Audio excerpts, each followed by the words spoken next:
ನಮಗೂ ಭಾಳ ಖುಷಿ ಆಗುತ್ತೆ. ಆಮೇಲೆ ದರ್ಶನ್ ಬಂದು ವಿಶ್ ಮಾಡ್ತಿರೋದು ಅದು ಭಾಳ ಖುಷಿಯಾದ ವಿಷಯ. ಯಾಕಂದರೆ ಇಟ್ಸ್ ನಾಟ್ ಈಸಿ.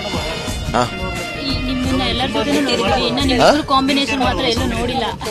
ಬರುತ್ತೆ, ಹೇಳಕ್ಕಾಗಲ್ಲ. ನೆಕ್ಸ್ಟ್ ಹೇಳಕ್ಕಾಗಲ್ಲ ಅಂತಲ್ಲ, ನಮ್ಮನ್ನು ಹ್ಯಾಂಡಲ್ ಮಾಡೋಂಥ ಡೈರೆಕ್ಟ್ ಇಲ್ಲ ಸರ್. ಮಸ್ತ್ ಅಂತ ಡೈರೆಕ್ಟ್ ಅಂತ ಕತೆ ತಗೊಬರ್ಲಿ ಸರ್, ಮಾಡೋಣ. ಅದ್ರೊಳಗೆ ಏನಿದೆ ಸರ್? ಅಕಸ್ಮಾತ್ ಬಂತು ಅನ್ಕೊಳ್ಳಿ, ಲಾಂಗ್ ಹಿಡಿಬೇಕು ಅಂತಂದ್ರೆ ಇಬ್ಬರಲ್ಲಿ ಯಾರು ಹಿಡಿತೀರಾ? ಅಲ್ಲ, ಸೀನಿಯರ್ ಅವ್ರು ಹಿಡಿತಾರೆ, ಹಂಗೇನಿಲ್ಲ. ಬಟ್ ಮಾಡಿದ್ರೆ ಒಳ್ಳೆ ಒಳ್ಳೆ ಸಬ್ಜೆಕ್ಟ್ ಮಾಡ್ತೀವಿ. ಅಂದ್ರೆ ಹೆಂಗಿರ್ಬೇಕು ಅಂದ್ರೆ ನೋಡಿದ್ರೆ ಇದು ಕಡೆ ಸಬ್ಜೆಕ್ಟ್ ಅನ್ಬೇಕು, ಆ ರೀತಿ ಸಬ್ಜೆಕ್ಟ್ ಮಾಡ್ತೀವಿ. ಖಂಡಿತ ಮಾಡಬಾರ್ದು ಅಂತಲ್ಲ, ಖಂಡಿತ ಆಗುತ್ತೆ. ಅದು ಹೇಳಕ್ಕಾಗಲ್ಲ. ಯಾಕಂದ್ರೆ ನಾವು ಯಾವಾಗಲೂ ನಾವು ಮಾಡ್ತೀವಿ ಅಂತ ಹೋಗ್ಬಾರ್ದು, ಅದಾಗೆ ಬರಬೇಕು.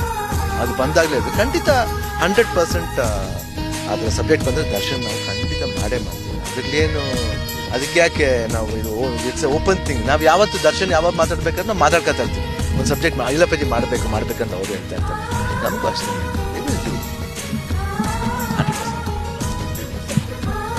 ಹೇಳಿ.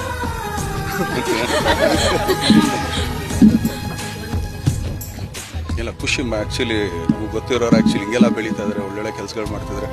ಅಪ್ಪಾಜಿ ಅವ್ರು ಬಂದು ಅವರು ಆ್ಯಕ್ಚುಲಿ ಅವ್ರು ವಿಶ್ ಮಾಡ್ತಿದ್ರು ಅಂದ್ರೆ ವೆರಿ ಬಿಗ್ ಥಿಂಗ್ ಅಲ್ಲ. ಬನ್ನಿ ಅದು ಇನ್ನೊಂದ್ಸಲಿ ಮಾತಾಡೋಣ. ಪಾಪ 6 ನಿಮಿಷ. ನೆಡು ನೋಡುವ.